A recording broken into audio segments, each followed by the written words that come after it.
Ma grand-mère maternelle s'appelait Myriam Renoir. Elle est originaire d'une des plus anciennes familles de la Guadeloupe.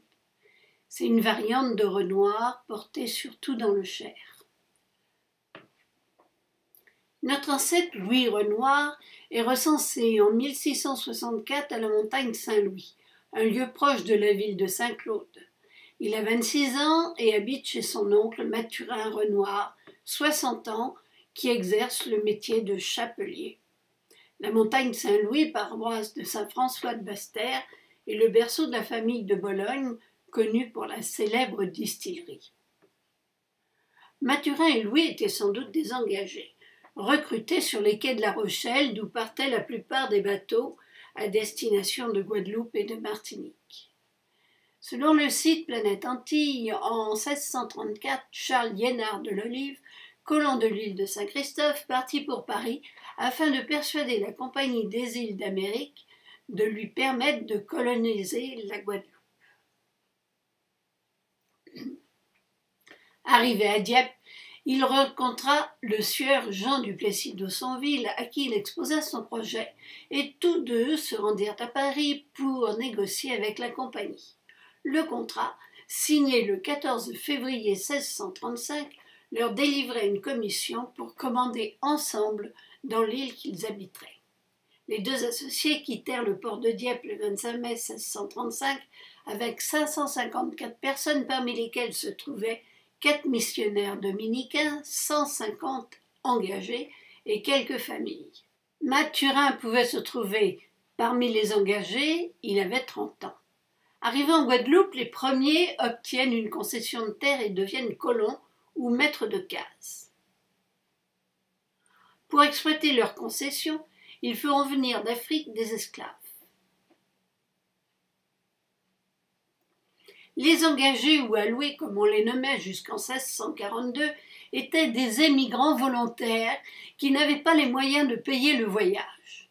Ils passaient un contrat par lequel ils s'engageaient à travailler pendant 36 mois, d'où le surnom des 36 mois, en dédommagement de leur voyage. Au terme de leur contrat, certains obtenaient une concession et devenaient à leur tour maîtres de case. D'autres choisissaient de revenir en France. D'autres, enfin, choisissaient de rester. Ce fut le choix de Mathurin, qui exerçait le métier de chapelier. Probablement Mathurin a incité son neveu Louis à le rejoindre. Louis s'est vu attribuer des terres dans la commune des Vieux Habitants à la fin de son engagement. Les engagés, la majorité étaient des hommes, arrivaient seuls. S'ils décidaient de rester, ils s'accouplaient soit avec leur servante noire, soit avec une métisse affranchie. C'est ce qui a permis le métissage de la population. Quand ils s'accouplaient avec une esclave, ils l'affranchissaient pour permettre l'enregistrement de leurs enfants en vue d'une reconnaissance.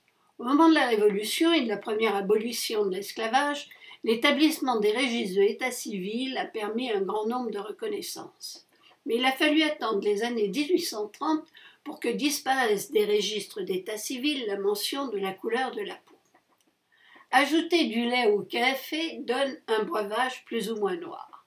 Une classification raciste selon la part de sang noir s'est mise en place.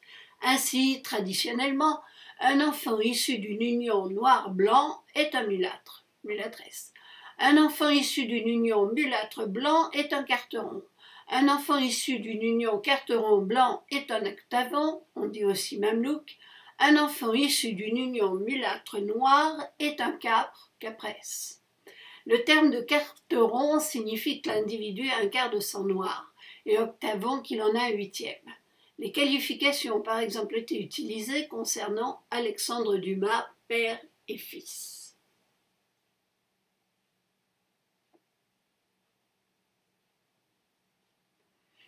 La génétique moderne a remis en cause ces définitions. Nous savons aujourd'hui que la couleur de la peau dépend de 6 gènes à 2 haleines. Pour faire simple, disons que 3 gènes viennent du père et 3 gènes viennent de la mère. L'accouplement d'un père blanc et d'une mère noire donne donc un mulâtre avec 3 gènes blancs et 3 gènes noirs. Les enfants vont hériter du père 3 gènes blancs et de la mère 3 gènes noirs. Ils seront comme leur mère. Ou bien, ils hériteront des 3 gènes blancs du père, 2 gènes noirs de la mère et 1 gène blanc. Ce sera un peu plus clair. Ou bien, 3 gènes blancs du père, 2 gènes blancs de la mère et 1 gène de couleur. Ils seront encore plus clairs. Mais il se peut aussi qu'ils héritent des 3 gènes blancs du père et des 3 gènes blancs de la mère. Et ils sont blancs.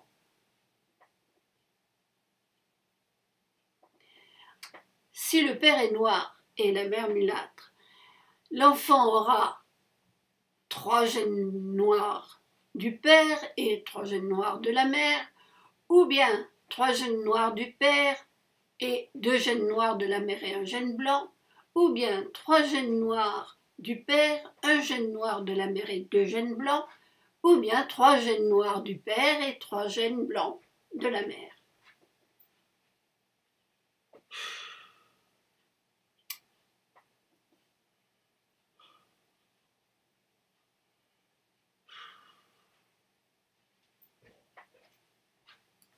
À chaque naissance, la distribution peut changer. C'est ainsi que dans une même fratrie, on peut avoir un enfant blanc et son frère ou sa sœur plus colorés. De nombreux métissages se sont produits dans la descendance de la famille Renoir. Lors de mon dernier voyage, un Guadeloupéen des vieux habitants à qui j'avais fait part de mes ascendances Renoir m'a dit « Mais vous êtes blanche ?» Ma grand-mère s'appelle Renoir et elle est noire. Depuis la Grande Terre, l'accès aux vieux habitants se fait par le col des Deux Mamelles. La route traverse le parc national. De la route, on a un aperçu de la végétation somptueuse de la forêt. Un petit arrêt est conseillé pour admirer la cascade aux écrevisses, après un bref parcours très bien aménagé en forêt. Une brève visite du parc zoologique permet de découvrir la flore et la faune de la Guadeloupe. Iguanes, ratons laveurs, crabes de terre. La route aboutit à Mao, au bord de la mer, au large de la réserve Cousteau et de l'îlet Pigeon, que la route suit pendant quelques kilomètres jusqu'à Bouillante. La centrale géothermique de Bouillante exploite l'énorme source de chaleur de l'écorce terrestre à 2500 mètres de profondeur. C'est la première et unique centrale thermique de France à produire de l'électricité. Sur la route côtière de la Basse-Terre, quand on descend depuis la Pointe de Lens, après Bouillante vers Lens à la Barque, se trouve la ravine Renoir, limite de la propriété.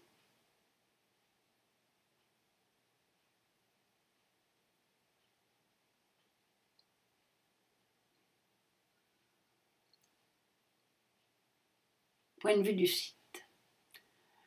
Situées sur les flancs du volcan, ce sont des terres peu propices à la culture. Ce n'est qu'à la fin du XVIIIe siècle que s'y est développée la culture du café. Mathieu Duclieux était officier de marine et apporta en Martinique le premier pied de caféier dans les années 1726. Le plan s'adapta si bien au climat qu'en 1777, il y avait déjà plus de 18 millions de caféiers en Martinique, qu'on transplanta à Haïti, Saint-Domingue et en Guadeloupe. La propriété des Renoirs, une forêt dense et humide, la forêt de la pluie, une température constante, les conditions idéales pour la culture du café. Des conditions de vie difficiles pour les exploitants, maîtres et esclaves, une dizaine.